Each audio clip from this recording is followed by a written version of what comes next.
suture. Here we have the lambdoid suture. Right squamous suture. Left squamous suture. Frontal bone, left and right parietal bone, occipital bone. Okay? Pop this calvarium off. Come on, there we go. Let's see. Actually, let's do more here. Do more here first. So we have, again, frontal bone. This would be the left supraorbital foramen, right supraorbital foramen, left orbit, right orbit, left infraorbital foramen, right infraorbital foramen. So these are through the frontal bone. These are through the maxilla bones. These holes here. We have the left maxilla, right maxilla, midline suture where they meet, and so the teeth, the upper teeth, fit into tooth sockets called alveoli. So this would be the alveolar process. This would be the alveolar process of the left maxilla.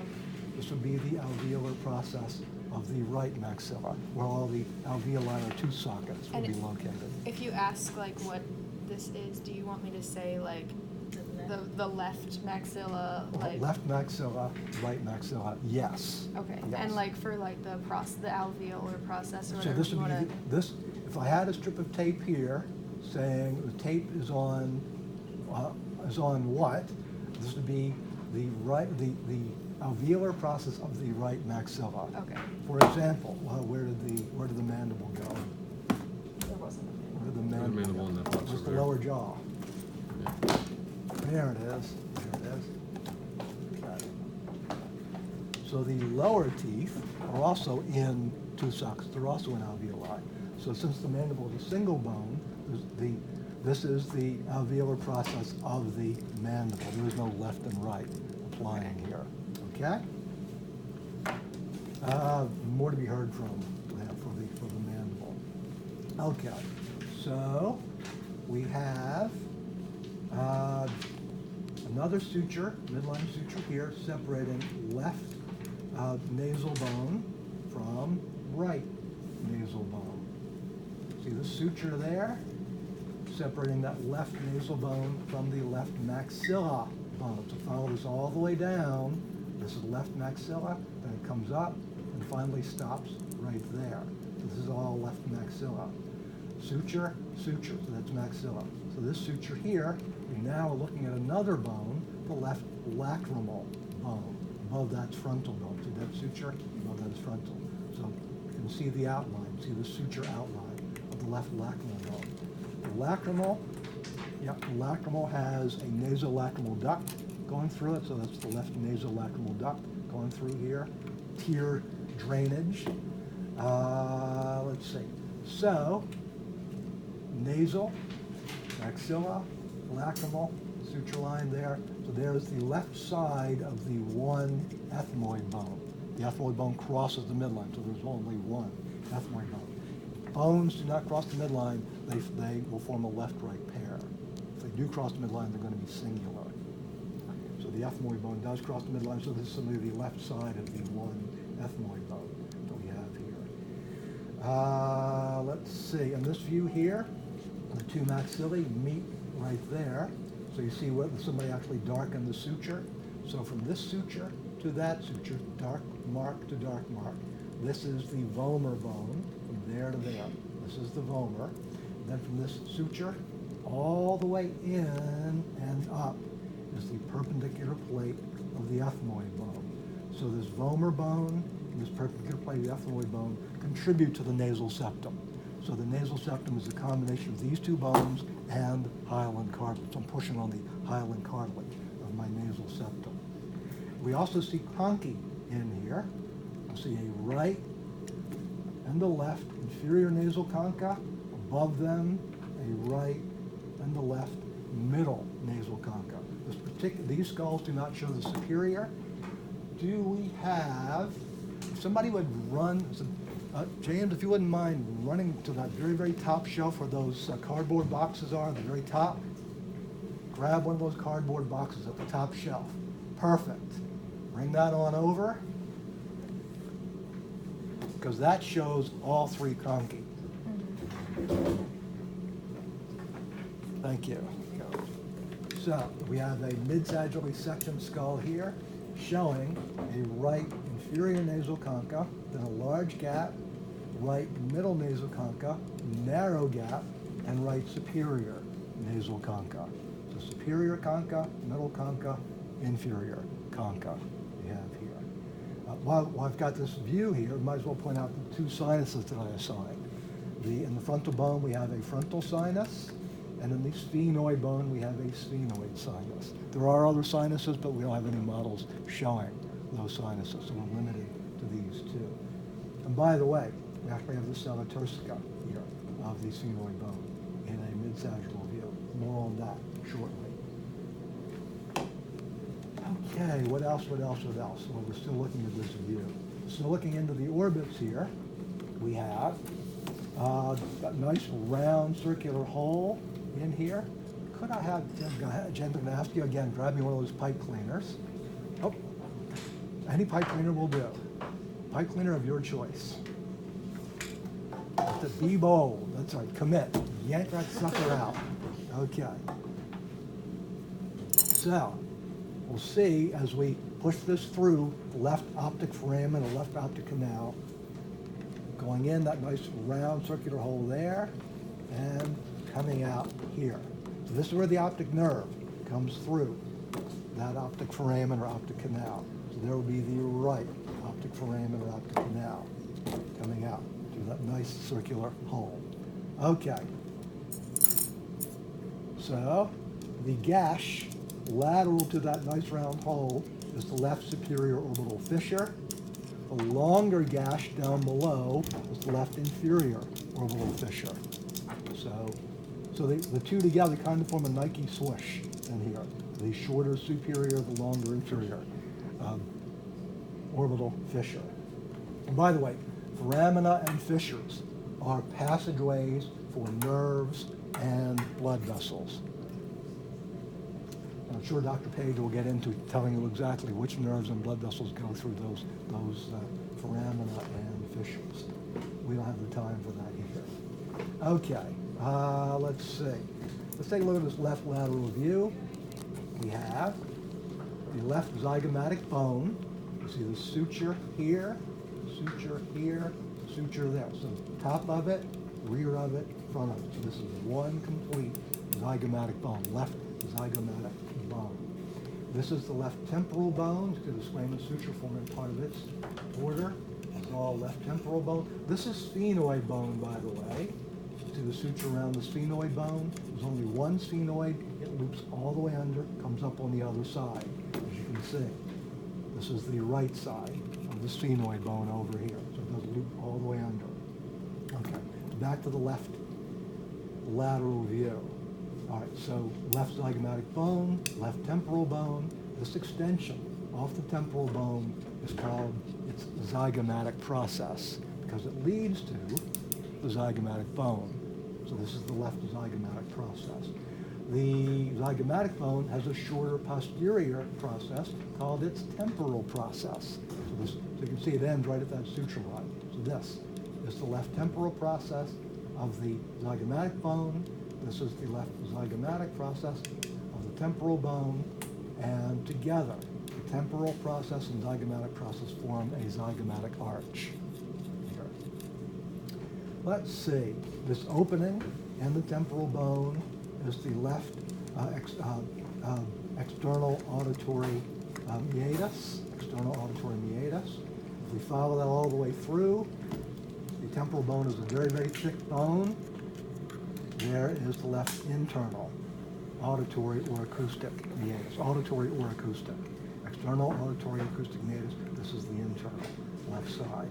So there is the right internal acoustic or auditory meatus and the right external acoustic or auditory meatus, the other temporal bone. Okay, so also extending let's see, here.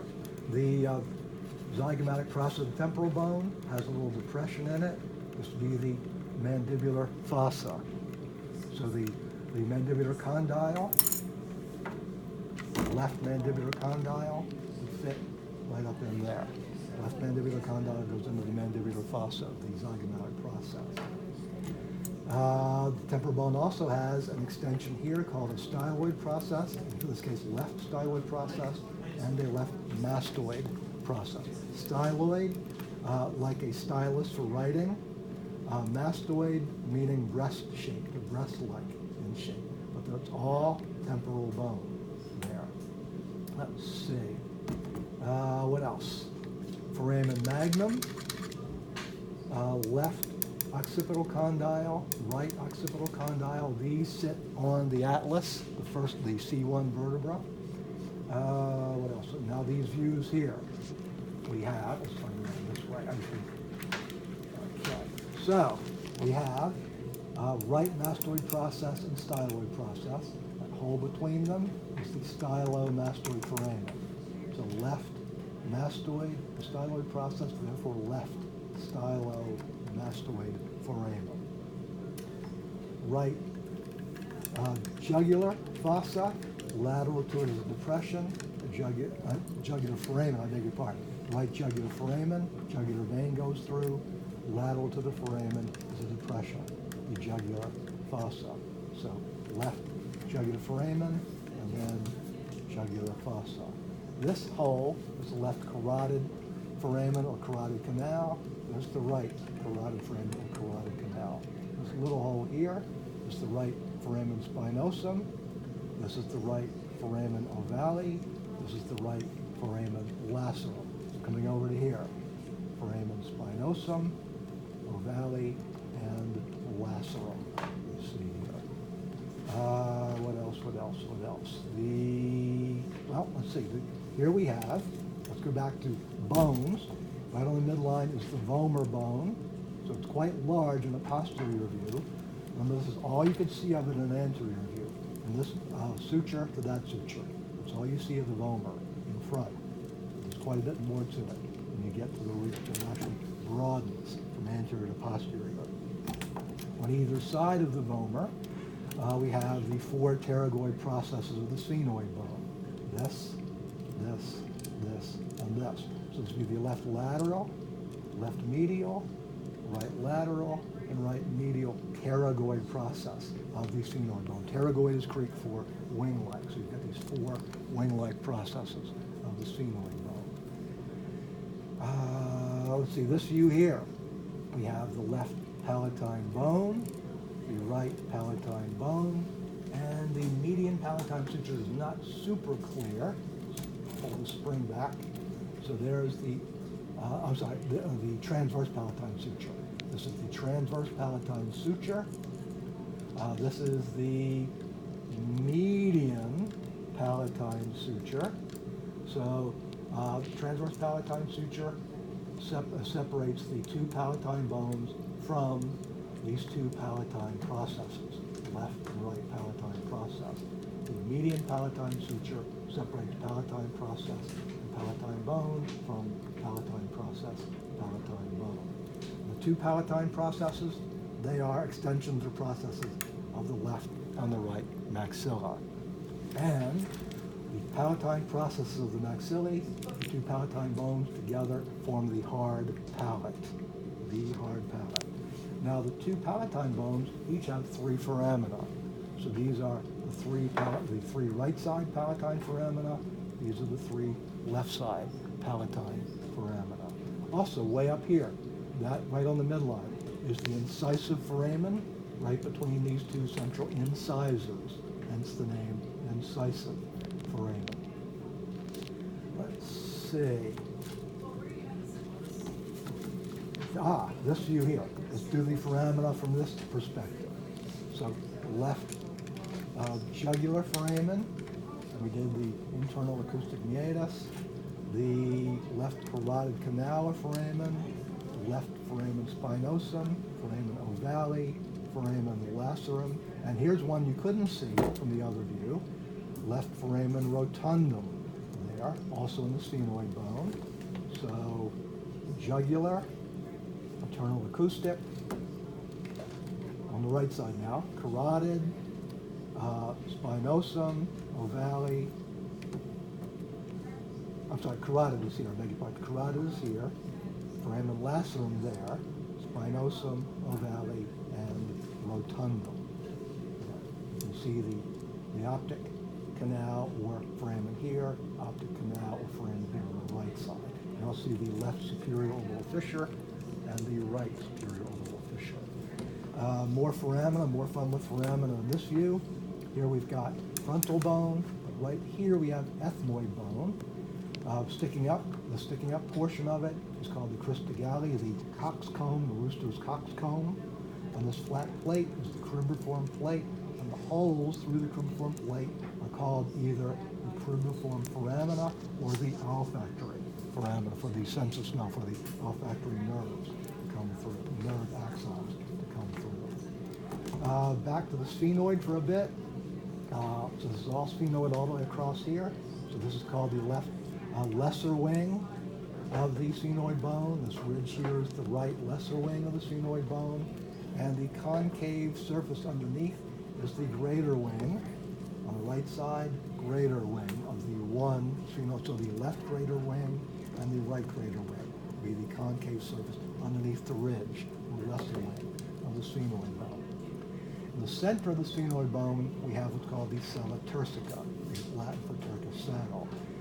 It comprises a left anterior clinoid process, right anterior clinoid process, chiasmatic groove, hypophyseal fossa. So who's the rider in the Turkish saddle? The pituitary gland. Fits right into the hypophyseal fossa. And then finally we have the dorsum sella, the rear of the saddle. And the tip at each end of the dorsum sella is the left and the right posterior clinoid process. So anterior clinoid, posterior clinoid, dorsum sella, hypophyseal fossa, chiasmatic groove. That's the sella turcica of the sphenoid bone. For the clinoid processes, do you need us to say like left or right? Yes. Okay. Wherever left and right matter, I want left or right. Okay. L or R, that's fine, but it should be included as part of the answer. So there's only one chiasmatic groove, so that wouldn't apply here. But for example, if I put the pipe cleaner through there, it is through what? That is what? The left optic canal. Okay? Let's go on to the mandible. I mentioned that the teeth are in sockets called the alveoli, so this would be the alveolar process of the mandible. I'm gripping the body of the mandible. This is the left mandibular ramus or branch. This is the right mandibular ramus or branch. This is the right coronoid, crown-like coronoid process, and mandibular condyle. Left coronoid process and mandibular condyle. A left mandibular notch, right mandibular notch, right and left mental foramen, right and left mandibular foramen. Okay? Sounds good. Hershey out.